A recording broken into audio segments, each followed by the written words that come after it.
Welcome to Headlocks, Heels, and Havoc, the wildest mixed tag team in podcasting where the kayfabe drops and the chaos takes over. Let's ring the damn bell.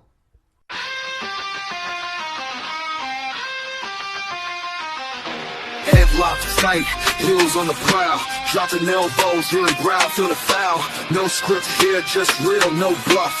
Kayfabe crack, now the dirt gets rough. Headlocks, heels, havoc in the zone. Step in the ring, chaos at your home. No filters, no mask, just raw bare tone. Wrestling unscripted, we on the throne. Title bells, mic checks, crowd going crazy. Drop truth bombs, leaving lines feeling hazy. Beyond the kayfabe, past the charade, where legends are born and stories get made. Headlocks popping, who's hitting the mat? Welcome to the Havoc where the real talk's at. Tune in, step through, leave the fake at the door. Headlocks, heels, havoc, now hear the roar.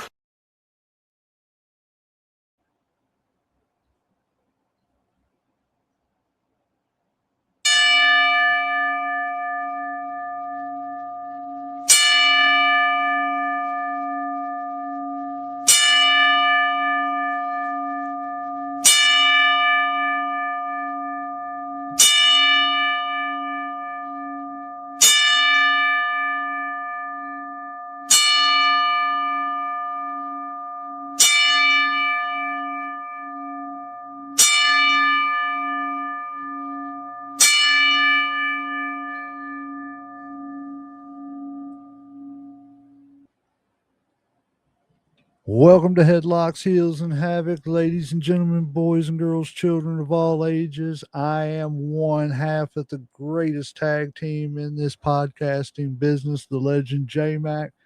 With me, as always, is everybody's favorite uncle, Uncle Slam, and of course, my favorite tag team partner. What's up? What's up, family? And guys, we're going to start the show off as you have seen with a 10 bell count to Mr. Ted Turner, Mr. WCW, Mr. TBS, Mr. TNT, Mr. Turner Classic. I mean, so many different things, man. He was a big influential part in cable. He was a big reason why I even knew anything about the NWA because of TBS, because I remember in the mid to late 80s, when we first got cable, I remember the Superstation TBS, and I can't remember who it was. I want to say it was Jim Cornette said it was TBS was built off of Andy Griffith and Braves baseball, and it was, I mean. That was a place where you went and got all your old, TV shows and stuff from back in the day, 70s and 60s and stuff like that and everything. And very instrumental. But I remember those nights whenever I would turn it on and it'd be at little studio and all I'd be seeing was the NWA, it was like Georgia Championship Wrestling and stuff like that. Ric Flair, the Four Horsemen. That's how I knew anything about them. I mean, I didn't watch them all the time like I did WWF and everything. I admit that. But looking back, it's become my favorite wrestling because it was I don't know, it was just gritty. It wasn't, didn't have to be all flash and stuff. It was just about good wrestling. Yeah, there wasn't a whole lot of costumes. There wasn't a whole lot of, makeup. It was just more about wrestling and trying to tell a story through that instead of all the extra that the WWF had at the time. Yeah. I agree. Uncle Slam, you got anything to say about Mr. Ted Turner? Like I said, like I said before, I wouldn't say he's as impactful as Vince is, but he definitely played a huge part in pro wrestling as far as his, taking over, NWA and then turning, WCW and then being able to financially back it till it got strong enough to be able to try to compete with WWE and then the Monday Night Wars, which of course gave us some of the best wrestling, that we ever had. And it kind of led us to where we are now. So, I mean, if it wasn't for him, then we wouldn't have a lot of stuff that we have now and stuff. So, I mean, you have to show respect to the people that came before us. And I think he's a big part of that. So, RIP to his family. To him, condolences to the family. Obviously they miss him probably more than we do, but like I said, he definitely had a big played a big part in pro wrestling and the way it is now. I 100% agree, and just not only in pro wrestling, just in the, TV industry as it is, what I'm saying? It led to so many other stations that became super stations, what I'm saying? Maybe not by name, but just by the content of what they decided to start showing. It forced everybody else to show better quality, what I'm Yeah, saying? Especially when like I remember distinctly when what was it in the 90s, I think it was, when they had like the movie of the night and everything, on Friday nights and yeah, stuff and everything. I mean, it was, and it was movies that, had just, what, a year ago came out. So, you got to see a lot of newer movies, a lot sooner than what you did back in the day. And he helped bring a lot of that stuff around too, not just wrestling, but even in the wrestling thing. I don't think he had the impact as far as like on screen that Vince had. But as yeah, far as just owner versus owner, I would say he had almost as big of an impact as Vince, if for a short amount of time. He caught lightning in a bottle with the NWO and all that stuff and everything. And I think that, for a time he was probably the only owner, and not on screen personality and owner like a Heyman or anybody else, but just an owner that was behind the scenes. I think he, for a short amount of time, was probably the only real rival that Vince ever really had. yeah. It was billionaire Ted, and remember, he was Yeah. a billionaire before Vince was. So I Yep. think Vince was a little, because Vince has always been super competitive. So I think Yep. he also saw, Ted with his money and his television, and it was like, I want to get to that level, so because I don't have anybody over me or better than me. And Right. I think also when it comes to broadcasting, as far as modern television deals, they were one of the first, TV stations that went out and started doing big television deals. And after that, wrestling was a big part of TBS, and now we see a lot more television stations or even streaming services that have jumped on the bandwagon when it comes to pro wrestling. Hmm. So, And I mean, you got to give a lot of credit when it comes to that also. yep. Well, not only that, but I remember, like I remember, what was it, Tuesdays and Thursdays? You could watch the Atlanta Hawks.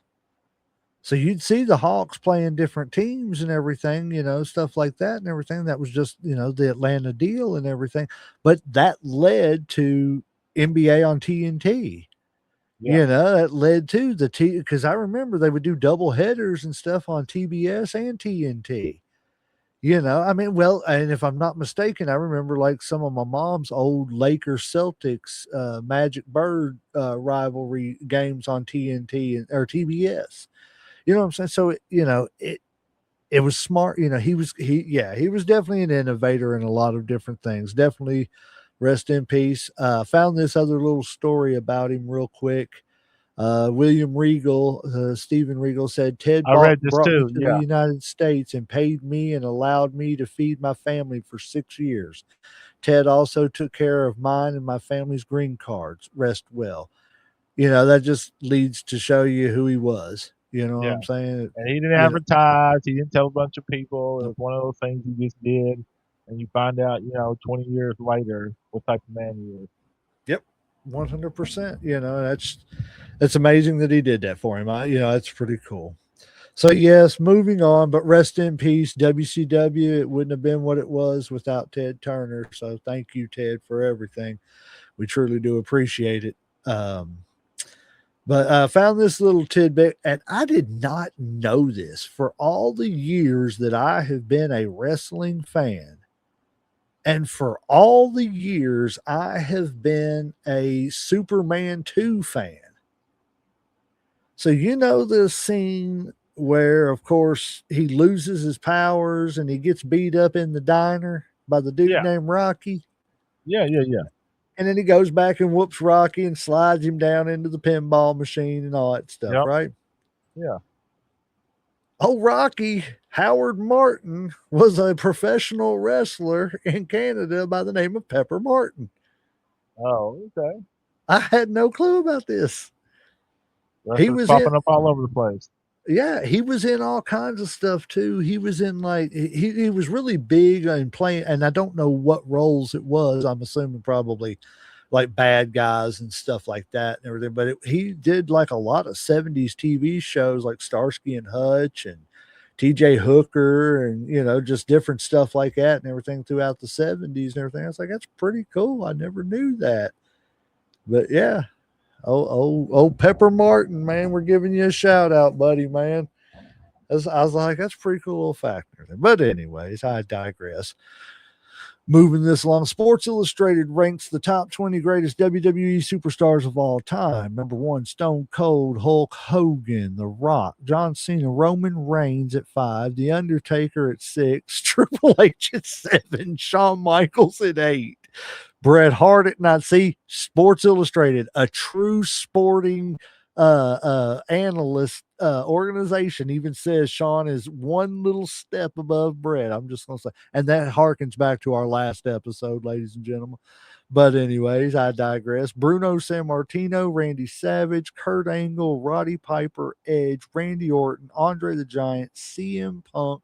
Let me move this banner so I can see this because yeah, I cannot see it. We're going to move it up to the top. I apologize about the wait. Well, now, oh, yes, it's CM Punk at 17, Chris Jericho at 18, Mick Foley at 19, and Becky Lynch at 20. I can't even take this list seriously when you put Roman Reigns number 5 over Bret Hart and Shawn Michaels. So after that shit, all this list is void. I am I glad can't you even said the same thing. like It's I can't stupid. even like Roman at 5. Come the fuck on, bro. No, I like Roman, but there's no way in fuck. I'd give him probably top 15, 20, but not Yeah, top top 15 5. maybe. Yeah, And 10 be pushing it. I'm not giving Romans over the Undertaker. Yeah. Oh my God, over the Taker. He got over. No, check this out. He got over Undertaker, over Shawn, over Bret, over Randy, over Kurt, over Randy. And the first Randy was Randy Savage. The second Randy is Randy Orton. He got number 5 over Andre. Oh no. Okay, so we can No. agree that Like I said, this list is just void right now. Like, yeah. And this is the list that you're going to tell me that shows that Shawn's just a little bit better than Bret. Well, I'm going to retract that statement on that alone Yeah, because that's what I was thinking. Yeah, so as far as that list goes, we're ringing the damn bell on it. But yeah, that was terrible. Yeah, you're dismissed list because that's terrible, man. I had to see what you said. All righty, here you terrible, go. like Charles fucking said. It's right. All righty, man. These banners are really working my nerves today. It's 1989. All 5 wrestlers want to wrestle for your promotion, but you can only choose 3. Who are you choosing to work for your promotion in 1989? You got Ricky Steamboat. You got, hey, Uncle Sam, if you can't see it, man, you can put your screen full screen. If you go to the bottom corner of your, the right there, click that little square, it'll make your screen full screen for you. But so you got Ricky Steamboat, Ric Flair, Randy Savage, Sting, and Hulk Hogan. And this is 1989 of all these. This is not, world champion Sting. This is world television champion Sting. This is intercontinental champion Ricky Steamboat, not world champion Ricky Steamboat. So who's the 3 you're taking to start your company with? Let's see. Obviously, I'm going to take probably the greatest Ric Flair. I'm going to take Hogan because it's Hogan. Those 2 are pretty simple. I mean, in my opinion. Next, it's going to be tough because. Okay, before you answer that, you know what's hard about this? I don't want you to go on because I want you to take this into consideration with your answer too. What's hard about this is, are you talking about, is this WWF or this NWA? Yeah. Who's putting the production behind this?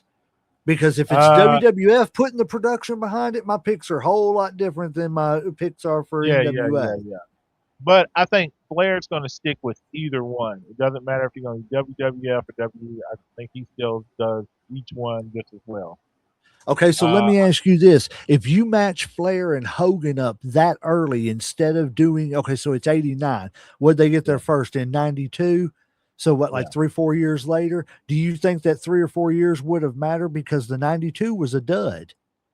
yeah. Yeah. I think it would. Okay, I might change it a little bit, but not for much. Like I would probably first two might be Steamboat and Flair, just because the matchup, the history. I think if you're going to start a good rivalry, but you can't beat that starting off from the rip.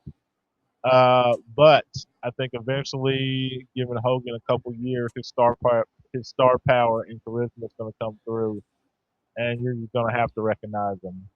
Um, but like you said, it depends on the organization. Like if I'm going for another, if it's WWF, then yeah, Hogan might be there. But if we're going, NWA or WCW type deal, then I don't think you put Hogan. I think you would go with Steamboat, Flair, and Sting.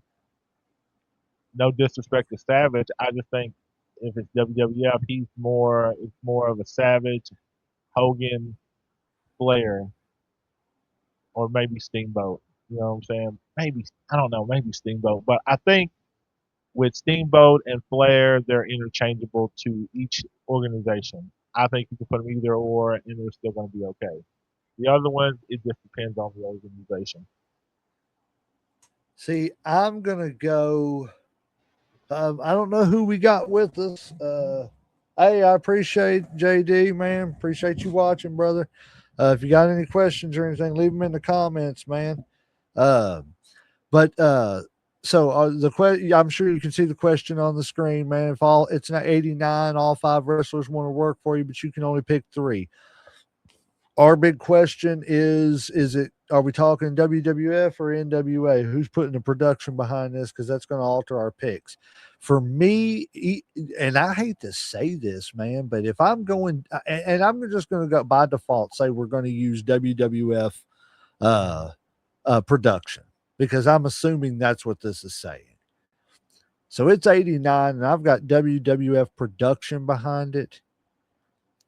And by that, I'm saying we're saying that the Hulk or not Hulkamania run is run its course. We're moving on from it. Macho Man, he's kind of interchangeable, but if I'm going young, I'm grabbing Sting while I can in the WWF, because Sting with,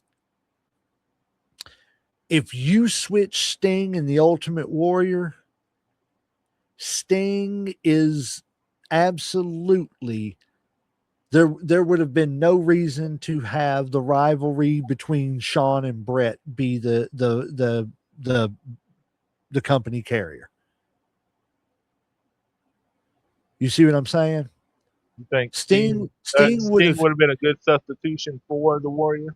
yes, if Hogan had dropped that title to Sting instead of Warrior at WrestleMania, it'd have been a whole different story, because Sting could do a promo. Sting could wrestle. You know what I'm saying? He wasn't He the would do greatest business, wrestler. and he wasn't Yes. crazy. Yeah, right. Right. So I'm taking Sting to be the heir apparent to Hulkamania. I'm taking the Ric Flair, because I got to have my super villain, because you put between, at that point in time, you put between Ric Flair and Ted DiBiase as like a co-founded man. And people forget too, you had old dude, why can I not think of their names? Tully and Arn. You had them in the WWF around that time as the Brainbusters. And then for me, you either do Macho or Ricky to be that villain for, or the not the villain, the good guy face for now, until Sting is completely ready. So You you're see what I'm saying saying? Flair, Sting, and Macho. Flair, I could go Macho or Steamboat, either or. I would probably lean more towards Macho for the entertainment value for production. If I'm going wrestling, I'm going to lean towards Ricky. You know what I'm saying? But other than that, yeah, that'd be where I'd go. Sorry, I didn't mean to stay on that too long, but I thought that was a pretty interesting one. All right, this one will be quick. Yeah, let's delete that. Which one of these is your favorite belt, Uncle Slam? Oh, ooh. Well, you can wipe out the whole bottom row because they're all trash. Right. I'm just going to know from the fucking jump. You can You get can rid go of ahead and the get rid of other that one. You spinner. can get rid of the 6th one too. That's garbage. Oh god, I love the WCW, and I ain't gonna lie, the big gold. Now, do you consider that a WCW or do you consider that NWA? I consider that NWA, but that's just me and my nostalgia. I seen it more with WCW than I did with NWA, so that's where my recollection comes from it. Um, I would. Oh God, it's so hard with man with those top three. So hard. Not three. Shit. Mm, I'm going. I'm gonna have to go with 2. Really? The big eagle over the winged eagle? Oh, That's it's, hard, man. But I bro, like see it's like for choosing a me, kid. You know what I'm I know saying? it, man. I know. It's like, oh, do I The, want my the eldest kid or I only want the youngest reason kid? Oh. I say one is the winged eagle. Mhm. 2 is the NWA/WCW World Championship, Yeah. and 3 is the Big Eagle. The reason I say that, Winged Eagle to me just has, and I know that the NWA, has the longest lineage, but man, there was just something. Everybody knows that the granddaddy is that WWF/WWE World Championship. That's the pinnacle. Mhm. Until somebody dethrones that, that's just the way it is. You know what Yeah. I'm saying? Until another league comes up and is as good as the NFL, the Super Bowl is the champion. You know what I'm saying? So on and so forth. And that's just the way it is in the WWE and in the wrestling world. So, I mean, I got to give it up to that one. But 2, because of its lineage, has got to be NWA. And then 3 has got to be the Big Eagle, just because of the fact of it was that transition championship from the attitude into the ruthless aggression. All righty. I don't know if you've seen this. This will be a quick one. Dark Side of the Ring's coming back. Ooh, yes, cannot wait. So the TNA and Jeff Jarrett is going to be a 3-part special. Then they're going to do Paul Orndorff, the Big Boss Man, Missy Hyatt, Necro Butcher versus Samoa Joe, Zach Gowen, Rick Wilson, the Renegade. What do you think about this year's lineup? I Uh, actually like it. yeah. Like I said, man, I've always, loved Missy Hyatt. Big Boss Man is always one of my favorites. Paul Ondroff, I don't think I knew enough about him. So, and they're gonna do a 3-part on TNA and Jeff Jarrett. Ooh, now Yep. that's gonna be some shit. Like I said, because that's got to be pretty deep if they're breaking it up to 3 parts or whatever. I would say that one will probably be like the start, the middle, and the end. They're going to break it up like that. I got a bad feeling about that. Because I think if they do all 3 of them in a row, it will definitely make the show drag on and people will get tired of waiting for that next episode. I don't know. They might do it like that, but I'm really interested.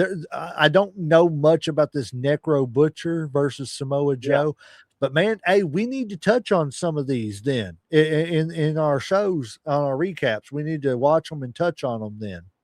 Yeah, I agree with That'd you be on that. Yeah, it's a good show. But yeah, check this out, man. Everybody, it's going to start. I don't know exactly when the first start date is. As soon as I find out, I'll tell you. But I love Dark Side of the Ring. I think it's a pretty good show. All righty. Let's see. Did you see this story? This is just a real quick one about how Mark Henry lied and said that Daniel Bryan was 6'1", about 200 pounds. What? No. Yeah. He says Mark Henry admits that he lied to Daniel Bryan's about Daniel Bryan's size to help him get signed by the WWE. Bryan Danielson's talent was undeniable. and the WWE wanted big people. And I was like, listen, I saw this guy wrestle last night. That was good. I don't give a blank what his size is. He's one of the most entertaining guys I've watched. I worked with Steve Austin and I said, this dude is really, really good. And then I lied and said, yeah, he's like 6'1", about 200 pounds, but I got him in the door and he did the rest. Hey, How tall is he? oh, dude, he's like 5'8", I think, man. Oh I mean, God. and I don't want to insult him by saying that. I don't know for sure, so don't hold me to that. But I know he's not very tall. And I know he's not very big. That's why Vince didn't want him to be champion. Yeah. But he's good. You know what I'm saying? That's Oh the yeah. problem.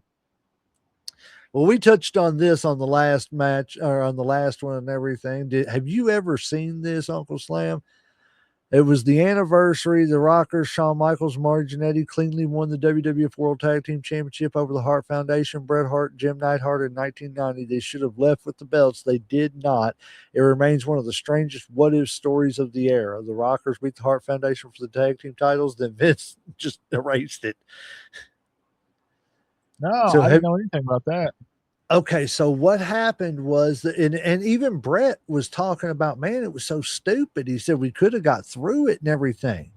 He said because we could have just put a hold on, you know what I'm saying, and they could have said it. Is all they had to do. So what happened was the top rope popped. Yeah, and it was just laying there. They had no top rope to work with. So they were trying to, wrestle the match and everything, but they couldn't do any of their real spots and everything because the rope wasn't there. Brett kept telling the ref, fix the rope. Just fix the damn rope. That's all you got to do right now. It's taped. We can get through it. I'll lock a hold in. He'll lock a hold in, something, and we'll sit there for a few minutes. Fix the rope. He said the referee wouldn't do nothing. So next thing you know, they just didn't give them the titles.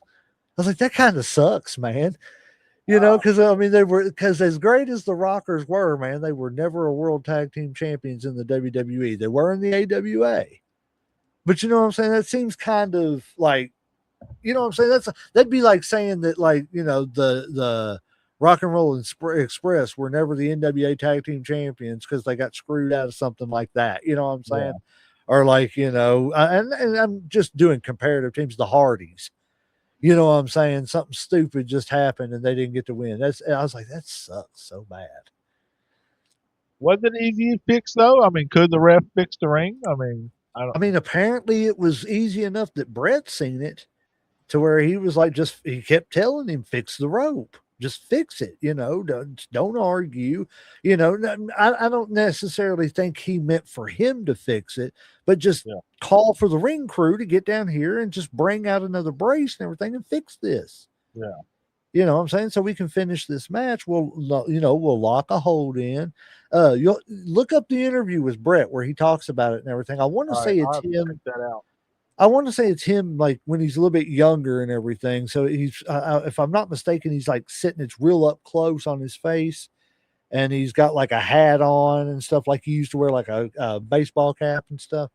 His hair was pulled back and stuff. But yeah, I was like, wow, okay, because I knew about it, but I haven't heard a lot about it. You know what I'm saying? Or them talking about it. That is.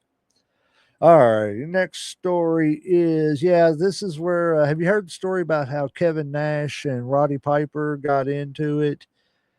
And he said Kevin Nash has revealed WWE Hall of Famer was the biggest bully in the business. His image in media was such that there was no better person than him in this world. He came into the locker room and to tease me, and I grabbed his head and hit it on the wall and said, "This doesn't work with me, you effing clown."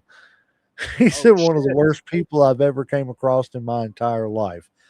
Do you think that, because I just don't think that Roddy was that kind of person. Like, I've watched interviews with him, and I don't think that necessarily he was, maybe he did have a little bit of an ego, but why not? You know what I'm saying? People forget that he was the other name on that marquee during that first WrestleMania.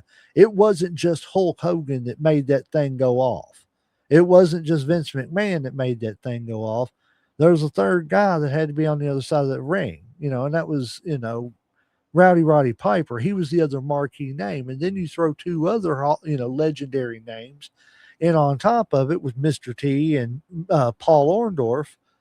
You know what I'm saying? It just, there was more people than just that. So, I mean, why didn't he have the right to have a big head? Well, I'm the reason you're here. And I'm not saying you got to be a jerk about it. I don't know if he was, but couldn't it be just not that he's a horrible person, that it just, these two people just don't get along. I kind of need a little more context though, because with this, like maybe with like this, like some hazing shit. Like I'm not trying to make excuses. Was this Right. like he come in just being a dick to be a dick? Because obviously Piper has an abrasive personality, put some people off. He's not everybody's cup of tea. Right. So and not everybody's know personality jail. And if you are a wrestler, like I feel like you kind of have to have a little bit of an ego. Um, so I don't know. Like I said, I mean, I haven't heard a whole bunch of stories about other people saying he was a bully, but that doesn't mean he's not a bully and shit. I mean, back in the day, Right. people didn't talk a lot and shit. You know what I'm saying? You didn't have as much social media. So, I mean, it's very possible.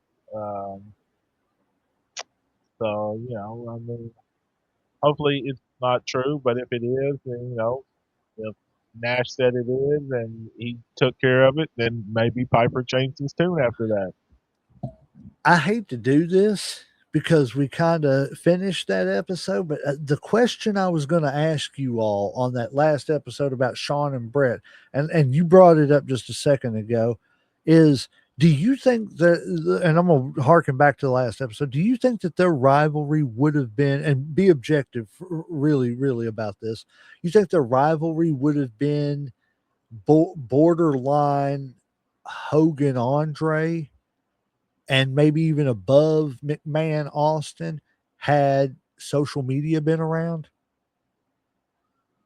I think that would have definitely blew it up a lot more. I don't know if it would have been, Could you imagine hashtag sunny days? yeah. I just think Austin and McMahon was something special. Not Right, to take right. away from Sean and Brett, it's just kind of hard to say. The I possibility think it there, like I definitely said, would have boosted it to that point, maybe being tied. I don't know if the, about yeah. above. Now, like if say the I mean, kind of like we talked before, like if the Montreal screw job had happened and Brett had stayed and they had worked that angle and stuff like that, and him and Sean had worked everything out, then we might be talking about them like we do Austin and McMahon. But because we never got that, we can't use that. But Right. just what we did have was enough that we still talk about it to this day. So it obviously has got to be pretty great. Yeah. But I can't give them that yet. But if I we had think it had that would little have more been a time, difference. yeah. But A there's difference. always going to be that what if. Right, right. And that's the beauty and the bad of, doing this is like, it's fun to do the what ifs, but that's the sad thing is it's always just going to be the what if. Yeah. You know what I mean? It sucks. That really does suck. Let's see here. Oh, my bad. Looking at this. What is this? Okay, so this was talking about, this is just a quick little story and everything. I didn't know that there was so much of an issue behind the scenes with the disagreement and everything about Tito Santana and Rick Martel splitting up.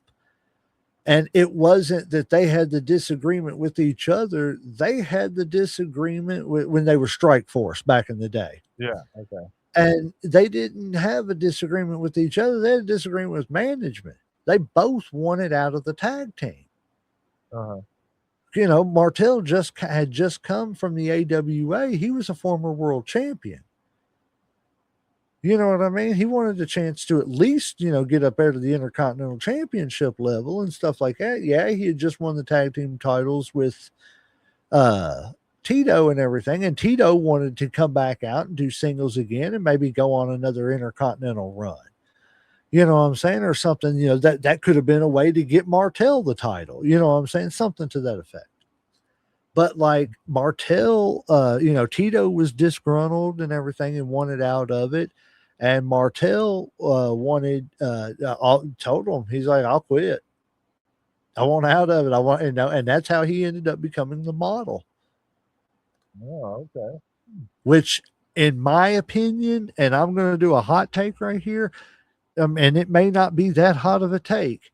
The model Rick Martel is one of the greatest wrestlers to have never won more than a tag team title in the WWE.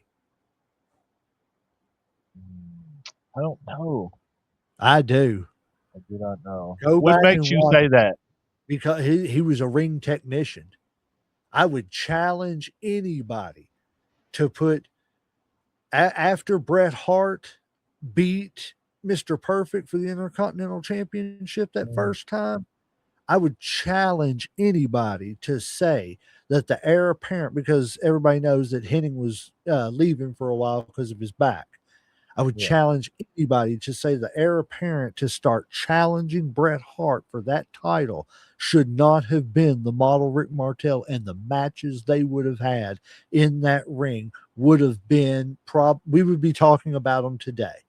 And I have no doubt. Again, we're talking about the what ifs and everything, but that's how good Martel was. Go back and watch him. Like, I know it was, the arrogant model thing was just like, what I'm saying, it's annoying and crap, the, arrogance and stuff that you would spray and stuff like that. But watch his in ring work. He was great. And for him to be that great and not at least had an Intercontinental title run, because like we've said, it was WWE at that time, unless you were somebody like a Ric Flair or a Macho Man, or Ted DiBiase, because he turned it down. But unless you were somebody like that, you were not getting a world title win over Hulk Hogan. That's just the way that was. You know what I mean? All righty. What's this next one we got here? Okay, so yeah, I found this because you was asking me for something about this. So you was we were talking about, when was Hogan doing? You said Hogan was doing enziguris and stuff back in like the 70s. This is the match that I was telling you to look up between him and the Great Muta. It was on May 3rd, 1993. WWF champion Hulk Hogan defeated IWGP heavyweight champion the Great Muta at New Japan Pro Wrestling. Not, I don't know, and in Japan, that town in Japan. I don't want to butcher You said their. that town in Japan. Yes, I can't say it, so I'm not going to try to sit here and sound stupid and butcher it. It was in Japan that they wrestled. Although neither of the titles were at stake, in a pre-match interview, Hogan said the WWF champion was just a toy, and that the IWGP heavyweight title was the one he really wanted, which got him into a lot of trouble with WWF officials when he got back to America. But this is one of the matches and stuff I was telling you about, man. Like, he was doing enziguris. Go look up Hogan stuff in Japan, man. And it was like late Hulk Hogan WWF, early Hulk Hogan WCW stuff. Okay. Yeah, he's like, that little move where you do an arm, I don't know what it's called, but you do an arm bar and you end up flipping them over into an arm bar where you're laying and everything. Yeah. Well, he's on there doing stuff like that and everything, drop toe holds. He could do it. But that's not what they wanted him to do and shit. That's Like exactly what it is. They wanted do that you think Hulk up. that handicapped him? You know what I'm saying, by being so basic? Like I if he don't had showed that he had more of a repertoire, that maybe, he I wouldn't have don't caught so much shit. I don't think Hulk Hogan gave two rats ass about whether or not people thought he was the greatest wrestler or the greatest entertainer of all time. You know why? Because his bank account didn't care. Because them checks kept coming. I'm Shit. just saying. That's it. I'm saying, he played the game the way the game was supposed to be played. I hate to say it. And speaking of Hulk, okay, check this out. Have you watched this No, still haven't watched documentary it. yet? Oh my God. Hulk Hogan beating WWE Raw ratings again. He did it in the 90s and he's doing it again. Hulk Hogan, Real American, drew more global viewers than the WWE Raw on Netflix weekly top 10 rankings. Netflix, just whatever that is, tops the Raw. I can't docu series. I couldn't read it. I need my spectacles. Netflix docuseries tops WWE Raw in global viewership. Yeah. They said he beat them in the 90s and he's doing it again with the WWE. He beat them with WCW. Now he's beating them with the docuseries. No, dude, it's really good. You gotta go watch it. It's I will great. go watch it. Like I said, I'm just finishing up a couple other series real quick. Right. All right, staying on the thing of Hulk Hogan documentary director confirms there's enough unused footage for more episodes. I would really hope that Netflix will order those episodes. And if you watch it, you'll find out why too. It was really good. It really Is this was. produced by WWE? I don't think so. I don't know. I can't remember, to be honest with you. But even if it is, I don't think it is because it's Hulk sitting there talking. Okay. So I mean, I'm not 100% sure. You may, if anybody knows that and anybody's watching, please go like, share, follow, subscribe, all that good stuff. But also, yeah, let us know in the comments. Is the WWE is the Hulk Hogan docu series a WWE production or a Netflix production? Let's see here. Next story. I'm trying to get through these stories pretty quick. All right. ESPN sources are reportedly pleased and enthusiastic about the possibility of Stephen A. Smith becoming more involved with WWE through his partnership with ESPN. According to WrestleVote Radio reports, Stephen A. Smith on a strong working relationship with several TKO Group Holdings executives, which has helped more and move discussions forward behind the scenes. WWE President Nick Khan also said to have personally encouraged Smith's involvement. Okay, I'm not going to read the rest of this. What do you think about this? I'm gonna like how do I put this? He put Goldberg in his top 5 or 10. That's all I got to say. Uh, As a how much wrestler, can you trust that? yes. I mean, like if we're talking basketball, I believe what he says, and I can agree with it. We're talking football, I can agree with you. I believe you. Wrestling, you know what the fuck you're talking about. You have no fucking clue. Like you're way out of your depth here. Like no, no, I no, feel no. like, and This I'm is a not Pat trying to, McAfee shit. Like I said, next thing you know, he's gonna be in the ring wrestling and shit. No, no, and I'm no, not no, trying to no, no. Barry Horowitz myself or Barry Horowitz yourself. And I don't know if you know that what that reference is. You remember Barry Horowitz? Yeah, The jobber that would pat himself on the back like that. Yeah. yeah, yeah, I ain't trying to Barry Horowitz ourselves or anything, but I consider us lifelong watchers of wrestling more of experts than he is. yeah. You know what I'm saying? I'm a lifelong watcher of basketball. I'm a lifelong watcher of football. But I feel like wrestling is easier to break down and understand for a layman than all the triangle offenses and stuff like that for, Yeah. what I'm saying? I just feel like it goes so much deeper with sports. And I don't mean that in the slightest, in any slight of, because you got to have great skill to be a wrestler too. And it takes a lot of effort. I'm not saying that it's just a different thing, as far as a fan. You know what I'm saying? I can't tell you what a triangle offense is this day, and that thing's been around since like the 90s. I couldn't tell you what it is. I know what a motion offense is, you know what I'm saying? But I can Yeah. tell you why they do a lockup and stuff in this, I don't know, it's different. I feel like, you know what I'm saying? I'm in no way saying I am an expert. I just feel like I know more about wrestling than he does about wrestling. I know you Anyway, know more than Stephen A. Smith does about wrestling and shit. Like, I don't even question that one bit. Like I said, if we were talking about something else, it might be a different story. But wrestling, yes, one I, thousand percent. and I agree. And that's our opinion and my opinion. I may be wrong. I don't want to speak for him.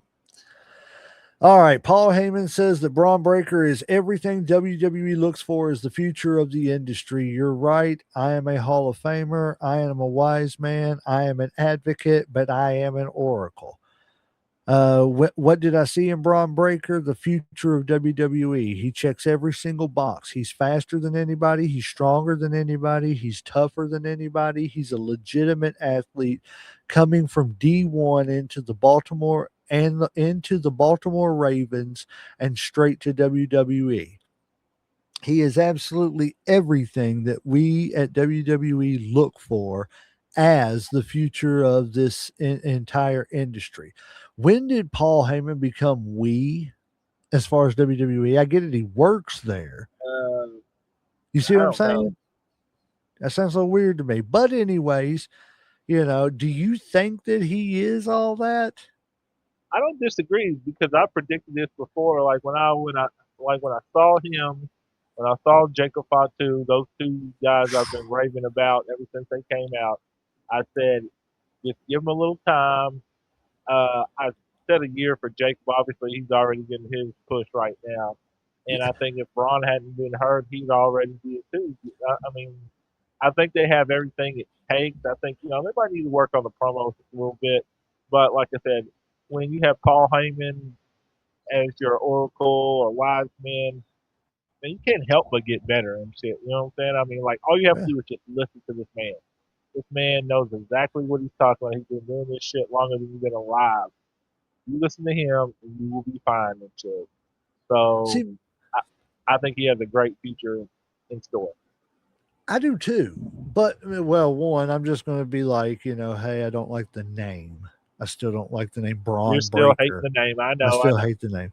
But man, you said something else a minute ago and it had me thinking about I can't remember. I went blank there for a second. You was talking about him being the future. Yeah. I can't remember what I said what he you had everything pretty much, but like he wasn't the greatest as far as promos. But when you have somebody like Paul Heyman kind of guide you, you know what I'm saying, or be your yeah. mouthpiece, all you have to sit there and learn. But I uh, don't know. I can't think of it. I had a question. I'll come maybe back it'll to come it to if you I later. yeah, if it comes back to me, we'll get to it. If not, then it wasn't meant to be asked. Exactly. Okay, no, no, no, no, no, no, no, no. I did find it. Okay, it was Jacob What is it? Fatu. You mentioned Jacob Fatu, and I don't know Yeah. if I have this pulled up in here, so I don't want to waste time. Just so we can get to it. Jacob Fatu, do you? I seen a thing where Jr. said that he was getting. I predicted this whole Roman Reigns Jacob Fatu thing. I just want to go on out on a limb and say that I predicted it a few episodes ago, but I predicted it was going to be down the road.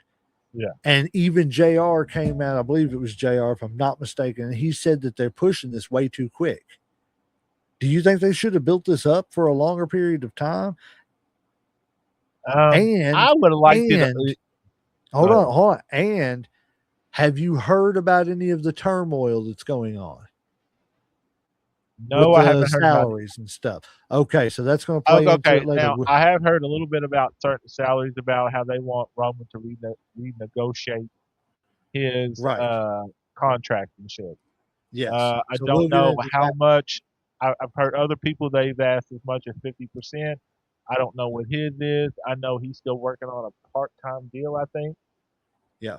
I don't know how much he's getting. Is it 5 mil, something like a year, Oh no, maybe? he's like I don't know what it is a year, but he's like at a that's I think it's I like thought he was 15 years. 15 for full time, but I thought since he had stepped down to part time, he was only getting like 5 or 6 or something like that. I don't know. But even at that, you know what I'm saying? We'll get into that later. But do you feel like that could even be playing into the fact that this push is going quicker than what it probably should? Uh, it definitely could be because, like I said, I mean, it kind of pisses me off that I noticed that they've been cutting contracts. They've let, obviously like the New Day and people like that go. But I also know that some of those TKO execs have got their salaries pretty much doubled. Okay, so Uh, before we jump into that, let me hit a few more things before, because man, there's a few more. I'm telling you, I've got a whole lot on that. So okay. I want to say, before we get too far into, I want to give. Okay, do you see this? That Brock Lesnar may be facing legal action after WWE controversy retirement. As per I reports, heard that. WWE is likely to file a lawsuit against Brock because they didn't know he was going to do all that. Blah blah Mhm. blah. Do you think it's cool? We don't have to read it all. Do you think that they should, sue him or just leave him the hell alone, let him retire?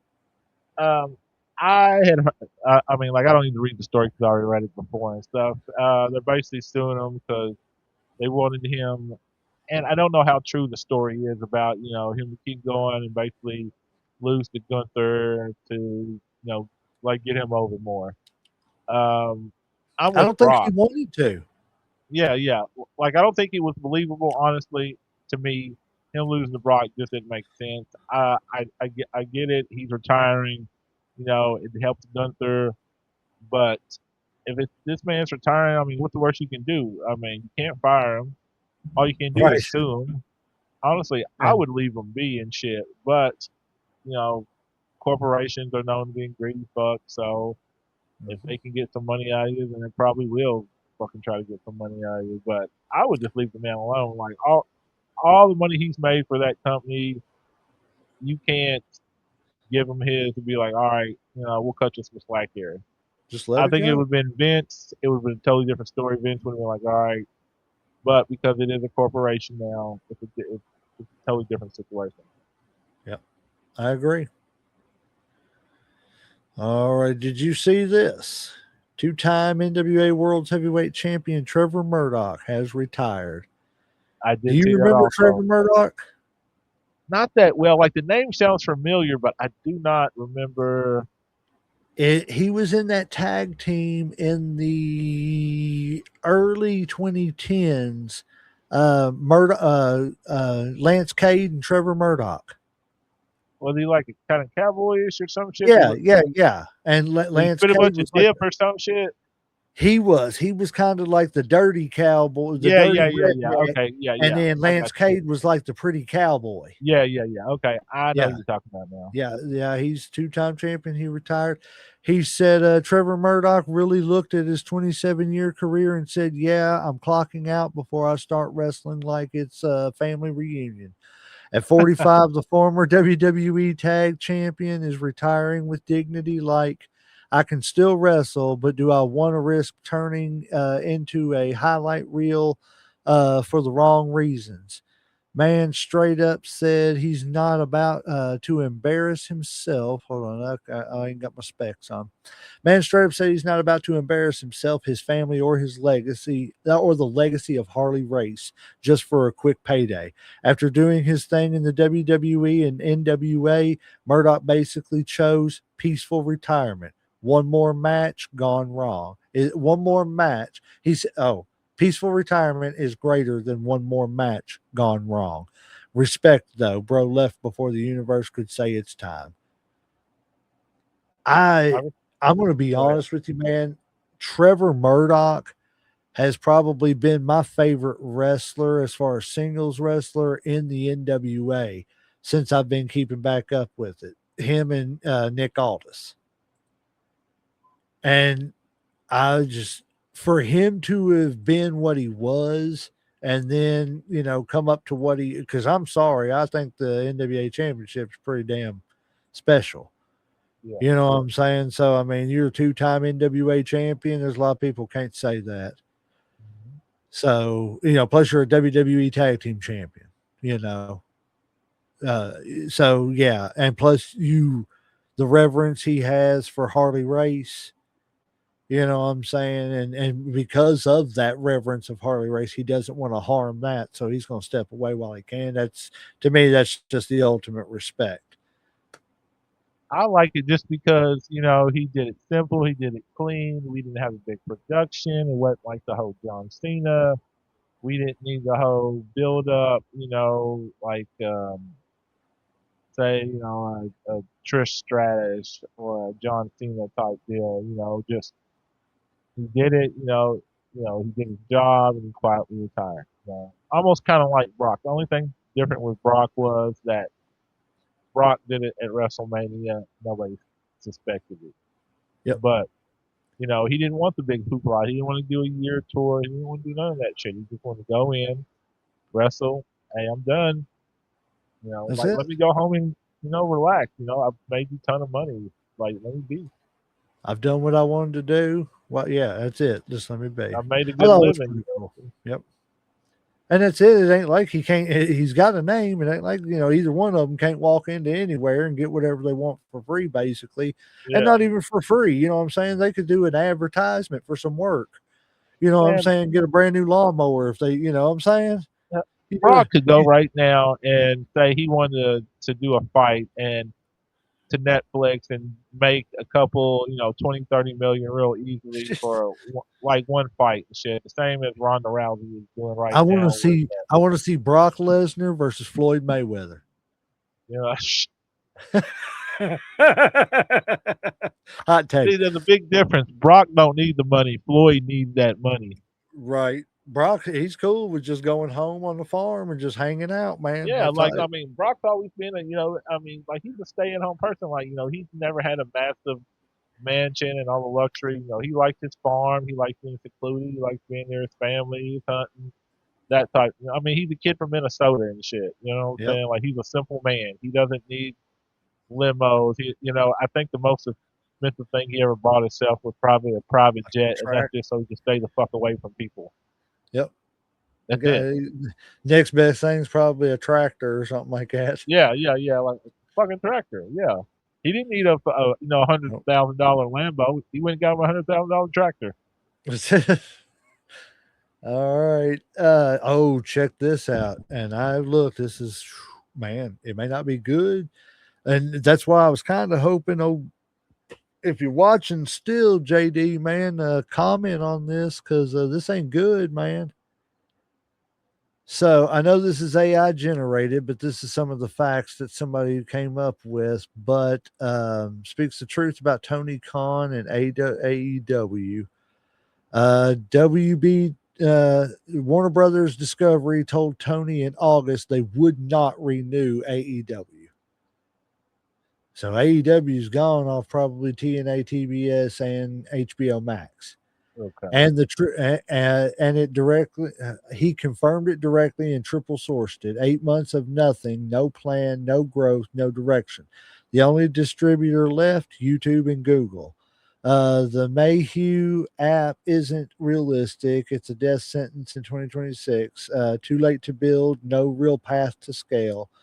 Who's selling ads? Blah, blah, blah. New app, new game. Hold Tony's feet to the fire. Paramount is out. WBD is out. The CW and Roku are out. Amazon and Fox are out. Ask Tony the real questions about the network, lying to the locker room and the fans. Do you think that there's trouble in the water? Let me see. I think I got something else on this too. Let's see. Just in AEW will have roughly 12 to 16 months to secure a new television deal with either Paramount, Skydance, or elsewhere. Paramount, though, already has significant business ties to WWE's parent company, TKO Group. Sources close to Khan say he has told associates that AEW is prepared to move to YouTube, presumably as a temporary placeholder, while seeking a new partner. Do you think that moving to YouTube is going to be the route to go if you're trying to be the second best or even the best wrestling company in the business? Or do you think that that's kind of stupid? I think you have to do what you have to do to stay relevant. I think the only death sentence would be to be completely off air. You have to keep your name out. You have to keep your product going until you secure another television deal. But like we said before, they have pigeonholed themselves in a corner with a lot of the blood and death matches and stuff. It's like uh, it's kind of like ECW was back in the day. People loved the matches; they loved what was going on, but you can't sell that to a television station because you're not going to get any sponsors who's going to sign on to that shit. That's why you have to go to the only thing that's going to be left is find maybe a independent streaming service or go to like a HBO or YouTube or something like that. I mean, you don't have a choice. Like if you stop being on television, that is worse than putting out a shitty product. That's it. Because at least people are still talking about you. But if there's nothing there to talk about, then like you're just gonna fade away. So like you Yeah, have to do whatever you have to do to stay relevant. And I don't know what that is. I don't know if that finding a like I said, it's finding a streaming service, starting your own streaming service. Maybe you should tell daddy to buy a streaming service or buy a television station or some shit. I don't know. put it on the Um, Jaguars streaming yeah, platform. but like I said, you cannot not be on television. You can't let people not see you. But like I said, I mean, they have definitely hurt themselves because, like I said, like you're not going to be able to get sponsors the way you are now, and that Right. kind of makes you stand out. It's because of the shit you do. So it's a double-edged sword. It definitely made you different and separate you, but also it hurts you when it comes to trying to get business and to develop revenue. Yeah. Yes, I am seeing you, JD. JD said, I think it's a bad move by HBO. I am watching, but I didn't hear this. He said, I'll look into this. We can chat another time about it. He said, I don't know if you're seeing this and these comments. I am, buddy. We just got deep into convo, man. Uh, yeah, definitely we need to talk about it and everything because we here at Headlocks know that he is a huge AEW fan, and it's right up his alley of what he likes to watch and everything. I've never been a huge AEW fan. It's wrestling. I can watch it, but it's not like something I'm going to rush to watch. Okay, right now we're getting ready to get into the meat and bones real quick and everything because we got roughly about 30 minutes left and everything. And I'm going to scoot through a bunch of this because it all is relevant with each other. And then we can just really hit it at the end. If there's anything you want me to keep real quick to, back up one of your arguments or something, let me know and I'll save it so I don't delete it. But of course, we know WWE was tasked with shedding millions in payroll over the last month. But the WWE gave talent just 2 days to decide on pay cuts on the day of the mass releases. Okay, so now moving on with that, there is talk that Bayley could exit WWE, similar situation to the New Day. It has to do with it too. So, like I said, this all has to do with the same stuff. So I'm gonna just hit a bunch of stuff up and everything. If there's anything you want me to keep, we'll just talk a big conversation about all of it. Prediction: TKO is eventually going to get rid of WWE Legends deals if they're restructuring contracts for salary for talents regularly on TV. There's no way they're going to continue to pay retired wrestlers who have nothing to do with the company anymore. That I can see that, and that's kind Yes. of Yeah. I'm telling you, when corporations come in, they cut out all the yes. bonus, like just like Vince cutting would the never pension. do that. Good, Yes. Yes. bad, and I'm telling you what, shout out to him too. Ted Turner wouldn't do something like that either. Nope. Nope. I Nope. honestly and truthfully believe he would find a way, especially if Vince started doing it. If WCW was still around, Ted Turner still owned it, he would have done it too. Because you have to evolve with the business. People ain't going to go over there. They're going to do their legend contract with so and so. Blah blah blah. Okay, so into the list of people who got released. There is Kyrie Sane, Aleister Black, Zelina, Uncle Howdy Bo Dallas, Nikki Cross, Santos Escobar, Motor City Machine Guns, Dexter Loomis, Apollo Crews, Rowan, Joe Gacy, Andre Chase, Zoe Stark, Alba Fire, Tyra May Steele, Cyrene Linton, Tyson, Tyreek. Let's see. Give me the rest of my list. Malik Blade, Thrill London, Luca Crucifino. I don't know how if I said that right. Kofi Kingston, Xavier Woods, JC Mateo, Tonga Lau. Look, they just signed JC Mateo last year. Yeah, that's Stupid. kind of Okay. crazy right there. Yeah. And Tonga Lao too. He ain't done nothing, and they haven't done anything with him. But anyways, we'll get to it. We're gonna because, like I said, I got tons of it. It's just adding on to it. Roman Reigns to leave WWE after major talks with TKO collapse? Question mark. Roman Reigns to leave WWE after major talks with TKO collapse, and that's what I'm talking about with the rushing of this thing because keep this in mind. He was supposed to appear all these different dates. He made this promise he was going to appear, and then now they've come out and said he's not going to appear at all these dates. We'll get to it. Tensions between Roman Reigns and TKO over his restructured contract. Roman has reportedly considered dropping the title to Jacob Fatu at Backlash and stepping away if the situation continues. Alrighty, and then we got, of course, TKO versus Roman Reigns. I'll leave that up there. It's just a little bit more. If you need any of it and everything, I'll put it back up there whenever you're doing your argument. Xavier Woods, he is 16 years. This is his thank you letter to the WWE. He's grateful to them and all that stuff and everything. I still think that they got done dirty. There's the second part of it. I'll leave it up there for everybody to pause and read if you want to and everything. That's another thing. New Day, Bobby Lashley said, you retire these guys. You take these guys to the end and give them whatever they want because they've given the business everything. I mean, I'll give you the floor here in a second, Uncle Sam, to touch on every bit of this. Kyrie Sane, you know what I'm saying? She's over here. They're talking about bringing her back for a one-off at Backlash to finish the story that they started with her and everything since they fired her before they finished the story, which is stupid. Let's talk about how not to do something right. Yeah. Anyways, then you got, of course, I got a little graph here. The TKO I'm glad you asking for did. talent to take a 50% pay cut, while the executives to the top getting up to 300% raises. Okay, we'll get on that too. We got more about Nick Khan, and this breaks down his contract and everything. Cody Rhodes is pissed off about it. I'm getting tired of what we do. What do we do? What do we need this for? Who is this? Cody Rhodes warns wrestlers risk pushing fans away by focusing too much on business over the wrestlers fans love. He said, I'm in my head and some of these things as of late about every single piece of the WWE right now and every wrestling company. Somebody needs to share and put it out there. And I think what's going to happen is an overload of information to where fans just stop caring. Like, I watched the show. So we'll touch on that. Are they imploding? Braun Strowman claims WWE can't afford him to come back and pay and fight Obafemi in a match. He's like, yeah, there's not enough money. Y'all screwed me.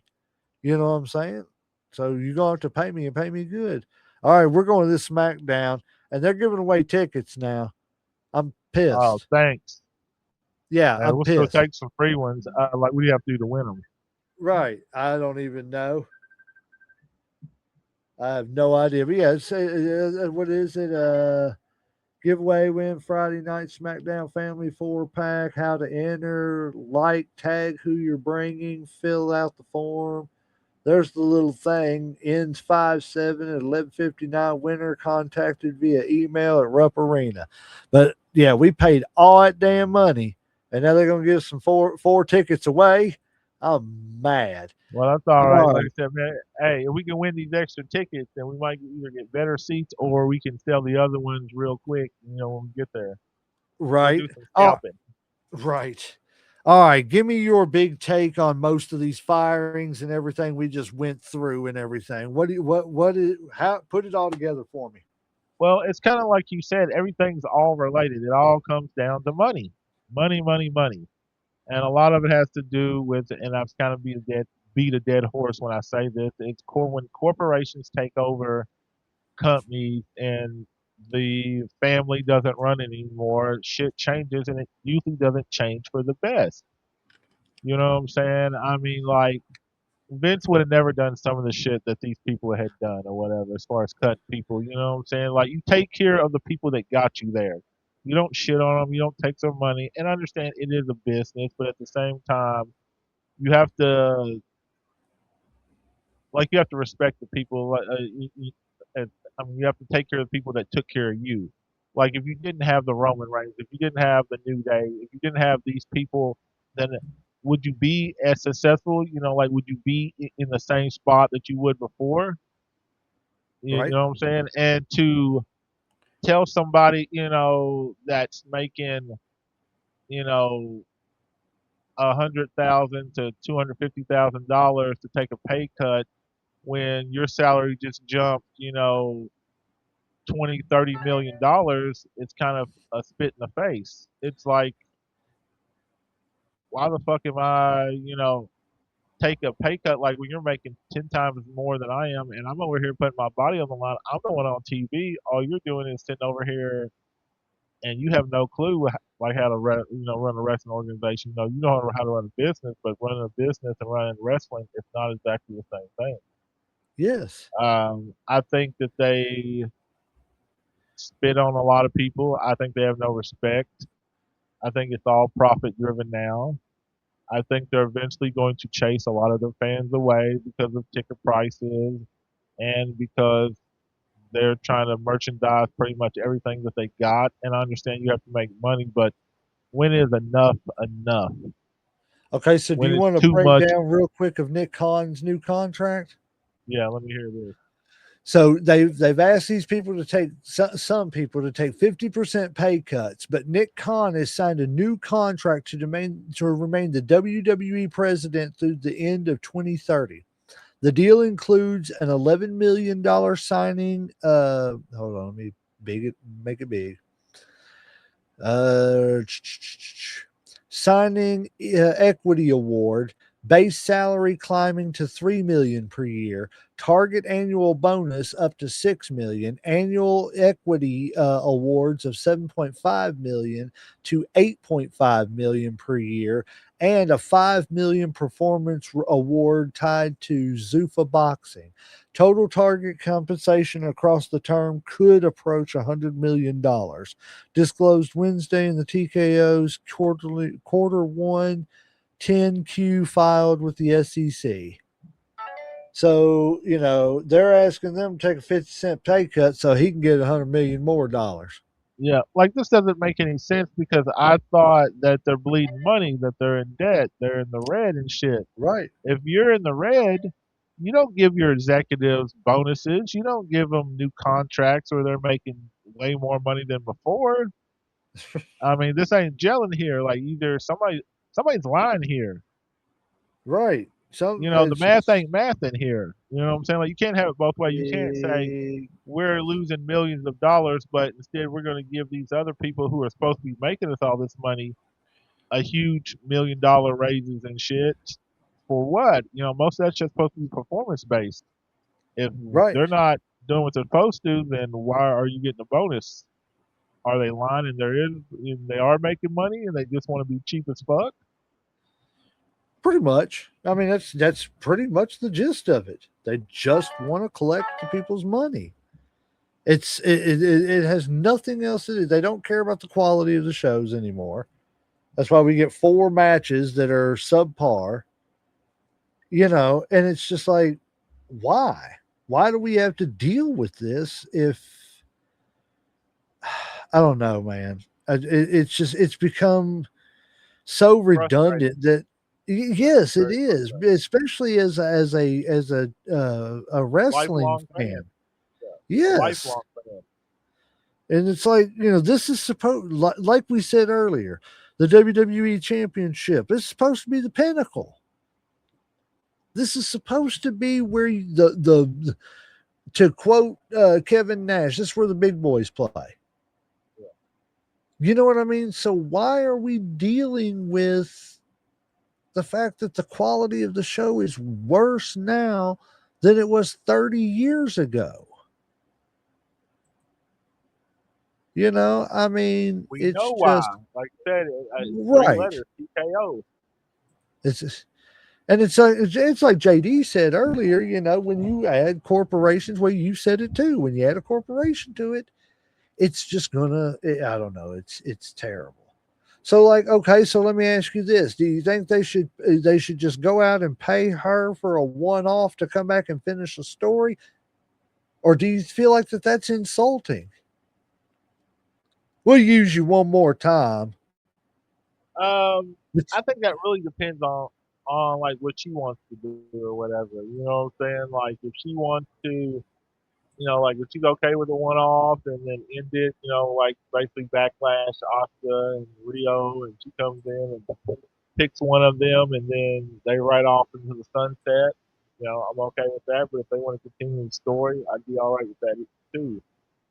Um, but I think it is kind of disrespectful. You know what I'm saying? Like I said, I think she put in a lot of work. Now she's not as famous as say a Charlotte Flair or Becky Lynch or whatever, so I don't think she should be paid like them. But um, I think she's definitely a star. But I think she gets left behind because there is such a great women's division. I think if she was maybe in like a smaller place or some shit, she would shine more. But because the women's division is so deep, it is so talented now, she gets left behind. I agree. All right, so I'm gonna get a quick take on a few things for you that we covered earlier. Bailey, you think she should leave WWE and go somewhere else like TNA or something, or Ring of Honor, or even AEW for that matter? Quick take, yes or no? I don't really care. Don't really care. But Don't is that care. the WWE's fault? Because Bailey is one of the best they got in ring. You got to admit that. You got to give her just due. She is really good in that ring. I She is, but I think she can go anywhere and be a star. I don't think if I she, don't. I Right. yeah. So like, I think whether she stays, she'll be good. I think if she goes someplace else, she'll be a world champ.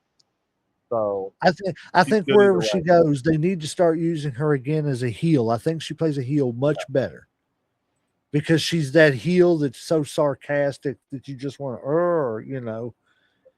Not that I advocate a man I thought hitting a that's the woman. way they were going with her Yeah, until they started doing the whole tag team shit. And then it just changed. She went from, looked like she was going to be a heel to then just being a little crazy, and now she's all goofy and lovable shit.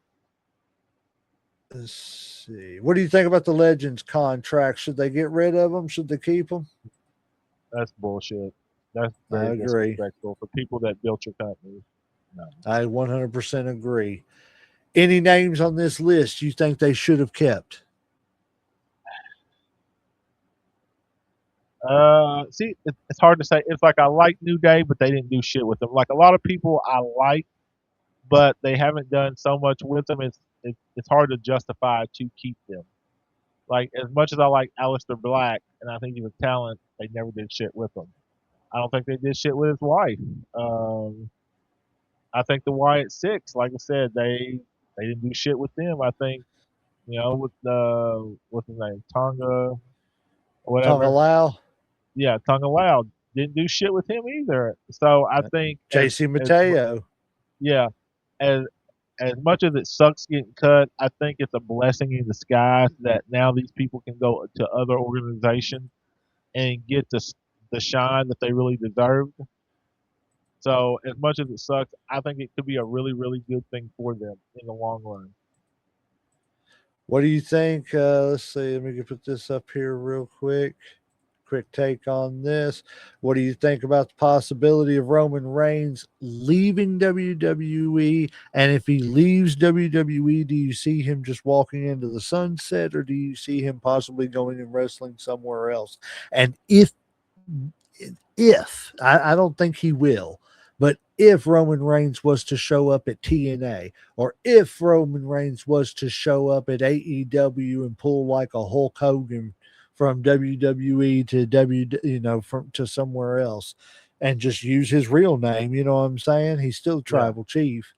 Do you think that that's a huge deal, a huge possibility? And what do you think about the fact that they could lose him? I think it's definitely a huge deal. Like anytime you got one of your world champions leave, I wouldn't say in his prime, but pretty much, pretty close to when he was in his prime, is a big deal. I think if he went to TNA, I think he'd be better in a TNA than an AEW just because of the story and stuff. But I could also see him being okay with just walking away. I think he's made enough money where he can be comfortable. I think he's been trying to transition to acting anyway. Yep. I think it would leave him more time to focus on acting and maybe get better. Like he's never going to be a, you know,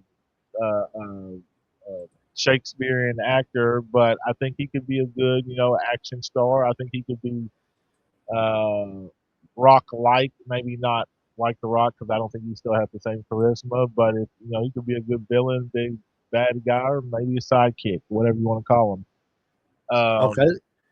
Well, let me ask you this: you think if he leaves and if he decides that he doesn't want to hang it up and go to acting, which and honestly and truthfully, I could see him pulling a Hulk Hogan.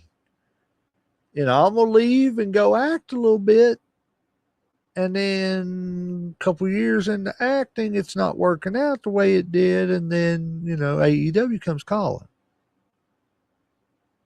You know what I'm Definitely a saying? possibility. He's And got options. Like I said, he definitely has options. You right, know what I'm saying? but do Like you? if it doesn't work out, then he can go do a couple different things. Well, my question is if AEW can stay afloat until then, and which I think Tony Khan will pour every little bit of money that his daddy will let him throw into it until it sinks. But if he can hold on long enough, do you think if he can get a Roman Reigns to come out and maybe even come out of retirement from acting again, pulling a Hogan, and he does that, do you think that would be enough for him to be like, man, you got to get people in here who know how to write stories? I think it would be big for them. I don't think it would be enough to change the tide. I don't know if he could get them to change the way they do their storylines and shit, which, like I said, obviously that's always been the biggest critique with most people at AEW. Nobody ever bitches about the action. It's always the storylines are kind of weak. Yeah. But I think that also would kind of sets them apart. Um, Anywhere Roman Reigns goes is going to be big no matter what. Shit, like any place but WWE. Shit, I just agree. because he's been big for so long and shit. But do you think Uh, he could command that Hulk Hogan type respect if he went somewhere else? maybe, You maybe think he's earned it like that? I mean, for an AEW, yes. Even for a TNA, yes. for this generation, yes. For Yeah. my generation, probably not. No. For the younger generation, because I look at it, like, and I've used this analogy a couple times. I think it's like the LeBron Jordan thing. I think after a certain age, yes, he is, their GOAT. But to me, I'm old school. I'm going to look at like Mike instead of a LeBron. And so I look at like a Hogan is always going to be bigger than a Reigns. Even though Reigns had the title longer, he's had a longer streak with it. I think it just depends on demographics that you ask and stuff. But to me, he's not on that level. Like I said, it's kind of like that list when they had him five. To me, that's fucking disrespect to a Right. lot of people. To a lot of people on that list. That's too low. Um, I think he is impactful, and I think he went someplace else besides WWE than it would because it would cause a big stir. I don't know if it would be as big as Hogan. It might be for this generation. It would be for me. I don't think it would be like him going to the NWO or anything. I think it would be, oh my God, do you see Roman Reigns? Blah blah blah. Oh yeah, oh man, that's crazy. Right. Social media would definitely help push the narrative or the storyline or whatever. But like I said, it just depends on who you ask and probably their age. I can see it. Like you said, it's time, place, and manner. That's just what it is. It's time, place, and manner. All right, let's see here. All right, give me a quick take on these salaries and the rising salaries and the lowering of the other salaries. It's fucking sick. Look at that shit. Shit went up 303%. Another went up by 271%. Another went up by 304%, 34%. And you want other people to take pay cuts so that your shit. No, bro. It's just like if you work at Walmart, shit. They'll give you a raise, but then they'll cut your hours. You know what I'm saying? It's like, oh, business is doing good. Oh, cool. So we can have a raise. Oh, sorry, we can't give nobody raises and stuff. But don't worry, management's gonna get a nice bonus this year and shit because Right. we did so great. Like I We said, did good. We did good keeping the real workers down so that we can yeah. get more money. But it doesn't make no sense. Like I said, if they're losing money like they're said, then Yep. why are these motherfuckers getting bonuses? And here's If another you're thing. bleeding money, you need to be conservative. You need to Yes. save. These people are not doing the job they're supposed to be. So why the fuck are they getting paid this well? It makes no sense. Because if you have to make the people that are actually making you money cut salary and tighten their belt, why shouldn't the upper people be tighten their belt and cut? Exactly. So it just doesn't make no sense to me. Well, and honestly and truthfully, it's giving, as the youngsters say, it's giving WCW vibes. A corporation came in, took over, Warner Brothers. Yeah. The only difference between it is they didn't want even with Turner in charge, they didn't want wrestling on the thing on the channel. The difference was when AOL Time Warner came in, it totally they just took over something and didn't know what the hell they were doing at all, just like TKO. And because of that, you know, we're going back to the ticket giveaway. Is this giving WCW vibes? Because of how they were giving away free seats and stuff and everything. You know what I'm saying? It's eerily similar. All right, so we're off that for a minute. I got a few other little things, and then we're gonna get out of here and let you people get on with your Friday night. It's midnight. Well, actually, it's Saturday morning now, so we appreciate the 5 people here. Let's see. Eric Bischoff sounds off on Uncle Howdy. I think the presentation was a mess. Trying to recreate something like that, and this is exactly what I've always said about this. Trying to recreate something like that very seldom is a good idea as the original. They had nothing to do with the talent. It had nothing to do with the talent. Sorry, I can't read it today, guys. It had everything to do with the presentation. Between 6 months to 12 months, hell, Uncle Howdy be back. It's just a matter of figuring out something that will work. He's a smart kid. He's been around the business his whole life. He's young. He's talented. He got saddled with a bad idea. All the intentions were right, but the idea wasn't. So now it's back to the drawing board. I agree. I don't think the Uncle Howdy Wyatt Six thing ever should have happened. Just let the man rest. You know what I'm I think saying? Eric Bishop kind of looked like Uncle Howdy. Put that picture back up. I mean, Oh shit. man, I done deleted it. My bad. Yeah, Oh, he's getting a few wrinkles now, ain't he? I mean, they look very similar in that picture. Like if Eric Bischoff had grew out his hair, he might be the son of Uncle Howdy or something. I don't know. Oh man.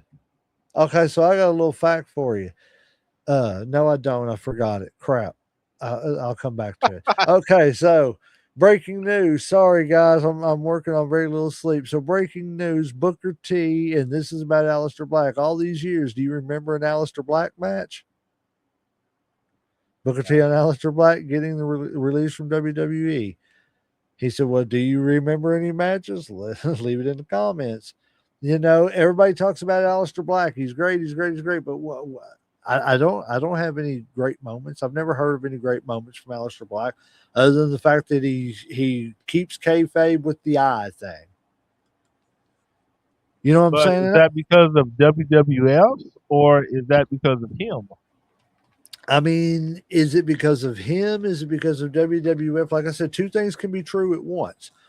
Because if you remember, AEW didn't do anything with him either. Well, I mean, he was more popular though. I mean, he got over. Of course, his name was different. I'm trying to think of what it was back then. But Malachi. yeah, but I'm pretty sure. I mean, he was the world. No, he wasn't a world champ, was he? Nope. No, he didn't do anything, man. They buried him. Are you talking about WWF? Talking about both of them. I WWF, thought AEW. I thought he at least had won a belt in Maybe in NXT. and or I thought he at least had a faction or something with them or whatever. He had a faction in Yeah, AEW, I believe. yeah. But yeah, I don't think he was. I mean, he may have held like a title in AEW, but he wasn't like world champ or anything like Hmm. that.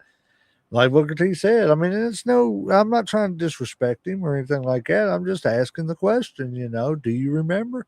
I don't. And no, it's No, no can't say offense. I do. I remember his girl more than I do him.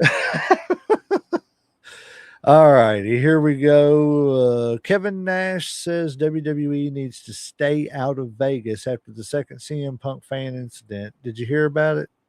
Yes, I did see the clip about some fan that was harassing AJ Lee at her hotel or whatever, and CM Punk stepped in and Well, yeah, beat but his then ass. there was also a second guy that CM Punk apparently walked up and shoved in his chest for no reason because he called 911 on CM Punk. Oh no! I didn't see that. I did not see Yeah, that. so after the second one, Nash was just like, man, they need to stay out of Vegas. Just don't even put them in that situation. Well, I think CM Punk, he was a little agitated because of what had happened, and I think he was a little hypersensitive. You got one incident, somebody already done fucked with your wife, and now you're already on the edge. So anybody looking at your wife, anybody looking at you weird, um, would probably set him off. Now, I don't know why they didn't have security. Um, that right there should have been provided by the WWE, especially at something like WrestleMania. Mm-hmm. Um, or at the very least, that's something that like maybe they need to consider. Start taking it into account. I agree. Well, we are getting down to the last couple. We're hitting an hour and a half. Chelsea Green underwent heart procedure after 10 years of living with SVT. Now, that is something I forgot to do. I want to look up what SVT is. Yeah, I was gonna say I have no clue what that is. I, I know I cannot SVU. remember. That's like she's a special victim. Let's see. SVT. Let's see. Supraventricular trachycardia. That's something big. Let's see. Let's see. Can you break it down for us, Very slow folks? SVT is a very fast heartbeat that may last for a few minutes to a few days. The heart beats 100 times or more time 100 or more times a minute, usually during SVT. The heart beats 150 to 220 times a minute. So it raises your heart rate. It's something Okay. to it's a racing heart. Well, I did not know that, and I meant to look that up before I uh, talked about this. But I wish her a speedy recovery and all that stuff. I don't know if this was recent or a while ago, but any heart procedures I know are really scary. My first ex-wife, she had to have a couple of them, and man, that's a scary thing to watch. I'm not even joking. Yes, it is. I think it Oh, might be in the past or whatever because I think she just made her comeback on Raw last week or something like that. So okay, hopefully it's okay, the past. yes. Hopefully it's passed, and it has passed. Okay. Let's see. John Cena, he's big, he's bad, he'll body slam your dad. WWE, oh my God, Mason Rook has arrived in NXT. Have you seen Mason Rook? Yes, I have. He has been making his presence known the last couple weeks, right after, pretty much after, was it Stand and Deliver? I think their big pay per view after Tony D won the title, and and then all these challengers, because there was a big migration moved up from NXT to Right. SmackDown and Raw. So to replace that, they had a big influx of talent from LFG, Evolve, and some other places, Yep. and he was one of them. Yep. Very shit for a big man. He is very athletic. Agile. Yes. Yes. He can come off the top rope. He can do a backflip, a Mhm. moonsault. Like this man is. I'm Uh, interested to see what he does. yes. Mason Rock. Is it Mason Rock or Mason Brock? I think it's Rock. I'm not Brock. sure on that I don't remember. I done deleted it again. I gotta stop doing that so quick. I got trigger happy. Yes, yes. Well, let me ask you this. We've been on too long to run down all the big time stuff and everything. And I'll be honest with you, I don't have my list here in front of me of the results of TNA, NWA, and AEW. I apologize about that I don't have the results. But I don't know if you had any results, and if you do, I was just going to say, is there anything major you want to hit on real quick? Let me look real quick. I don't think there's anything huge. Everything's just rolling up to Backlash. backlash for the biggest Backlash is thing. tomorrow, by the way. Yeah, let me see. But we got something better for you than Backlash. Way better for you than Backlash. And I'm going to give you a twofer for the price of one. Let's see. I'll A run down the twofer for the highlights price just of real one. quick. JCJ defeated Charlotte Flair. Rhea Ripley um, didn't really do much. He just cut a promo. Let's see. Tag team match. We had Damian Priest and R-Truth versus Axiom. Damian Priest, uh, Damian Priest and R-Truth won. Bloodline. They just pretty much talked. They're hyping up the whole Roman and Jacob Fatu. Um, I think Cody went against Ricky Shanks, which is a guy that came from NXT. Yeah. Raw, as far as big highlights, we had the contract signing between Jacob Fatu and Roman Reigns, which basically broke out in the fight like we all suspected. Um, let's see. I know what's the name. JCJ defeated Charlotte Flair. I'm trying to think. There's not really a whole bunch going on. Like everything's just pretty much motivated of moving up towards backlash. Um, Oba has like an Oba Femme challenge going on. He picked up Otis. That's probably what the Braun Strowman was talking about because Braun Strowman they showed a video where he had no issue picking up Otis, Oh, but yeah, yeah, yeah. but for Oba to pick him up, he had to put him on the rope. Yeah, because he Um, power bombed Otis. oh yeah. And Otis I think is like 300 pounds. Yep.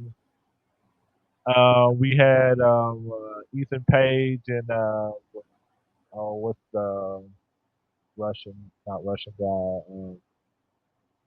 Rusev. Yeah, Rusev tag up, and they beat like Devon Evans and um, Parker. Doesn't sound like much of anything is going on. No, not really going like I said. Let's see. EO and Oscar talking about their match coming up. Finn Balor and JD McGunna were supposed to have another match that should end in a no contest. Um, NXT is pretty much all these new guys trying to establish dominance in the organization or whatever. Plus, you have some new women coming in or whatever. So it's pretty much kind of topsy turvy or whatever. Nothing major besides the whole Tony D thing. They had the one Japanese guy, what's his name, Evil. Evil. Yeah. Yeah, he delivered some boxes and a T-shirt basically saying war's coming, and then they've been doing some interviews with Devon Carver, where at first they were acting like he was just a brute and savage. Now they're acting like he's more like an intellectually savage type guy or whatever. But it's pretty much everybody for themselves in NXT when it comes to the championship. They have, like I said, the guy we just talked about. They've had another, I think, a guy from Evolve. They've had two or three people from NXT. So it's pretty wild out there. Um, Nothing really besides they had a corny match. It was a mixed title match between Lola Vice and Iguana versus Izzy Dame and the Culling, which Culling won that. Um, that's about it, honestly. Like I said, nothing really interesting going on in wrestling. It's kind of a slow week or whatever. Hopefully, more things will pop off during Backlash, and we won't get as much commercials and filler bullshit. Hopefully they'll listen to the people and give us more matches. I agree. I 100% agree, man. Okay, so in saying that, like he said, there's not really a whole lot going on. Now, tomorrow night, like I said, is Backlash. So if you're going to stay home and watch some Backlash, ain't nothing wrong with it. It's all good. You know, it's Saturday night.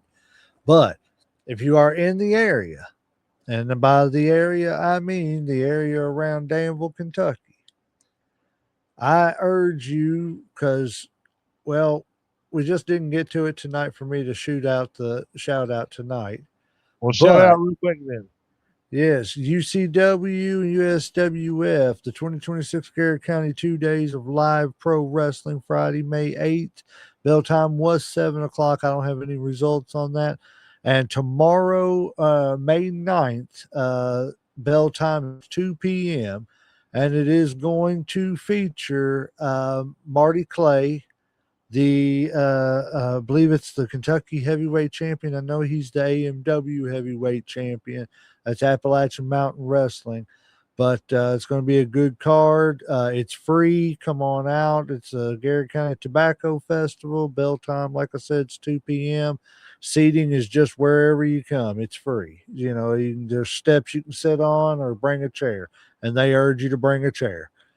So you can sit home and watch Backlash, or you can come out and get some funnel cake, you know what I'm saying? Maybe, you know, some tacos or a good sandwich or whatever from a food truck. And then you can walk around and see some wrestling for free. And beat And that. right. For a And Saturday night, man, that's the cheapest that you're gonna get at this time, especially with gas being $4.50. Shit, you better take advantage of that shit. not even that. That was free wrestling. But I'm gonna give you a double header. I'm gonna give you two for the price of one. Because tomorrow night in Danville, Kentucky, is the first night of the brand split between what we call our home promotion, which is Elite Wrestling Alliance, EWA for short. They are doing their brand split. So in Danville, Kentucky, tomorrow night at Jenny Rogers Community Center, as usual, 7 p.m. bell time, doors open at 6. They are premiering their first episode of Ignition. Now, if you don't know, Buzzsaw Nate, Evil Nate, he is your new EWA champion. Beat Adrian Alexander, who has joined the Ben Sheeran brand. Turned his back on all his fans. So I'm telling you, come on out and see it. Because over in Richmond on May 16th is the other brand, Pulse. You can go out there and see the likes of Cash Adkins, Ethan Heyer, and of course Buzzsaw Nate, and some of the great lady wrestlers. I'm telling you, man, for a twofer, and you can pay what? Roughly $75 for a family of 4 to go out all day long. It's cheaper than going to McDonald's, I'll tell you that much. For real.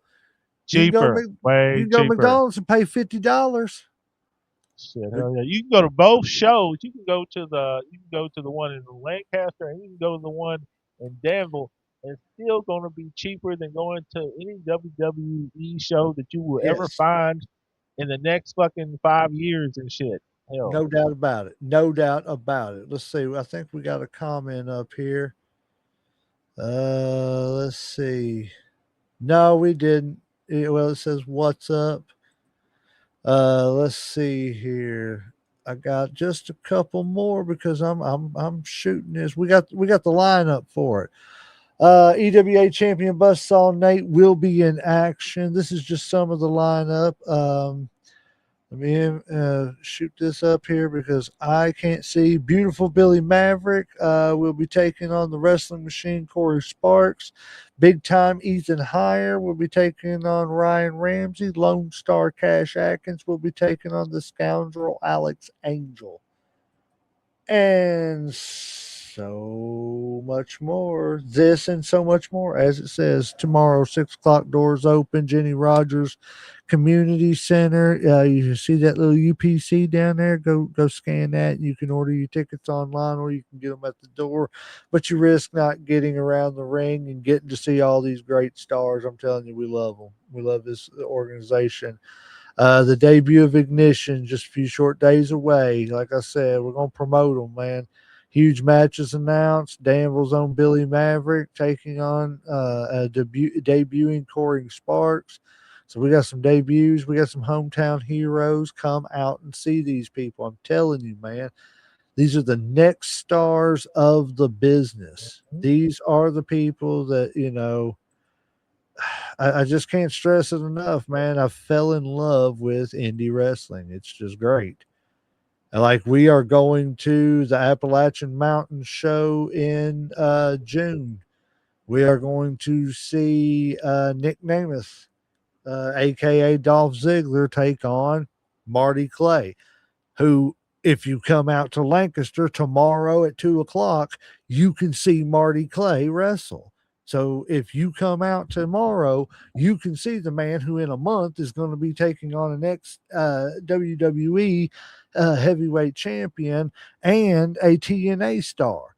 I don't know for sure if he's won the TNA championship, but I'm sure he probably has at some point. And if he hasn't, well, that's a travesty because he's a damn good wrestler. I've always liked Dolph. But yeah, see, you can come out and see the guy he's going to wrestle. Come on out, guys. I ain't got nothing else for him. Uncle Sam, you got anything for him? I'm tapped out, sir. I am too. I am tired. It is a whole nother day. I know. Whew. The referee has hit that 3 count. We appreciate everybody being here. Like, share, follow, subscribe. We have got some bigger things coming to you. Love all y'all. Peace, harmony, all that good stuff. Love each other. Take care of each other. That's one big thing. All right, referees hit the 3 count. We'll ring that damn bell.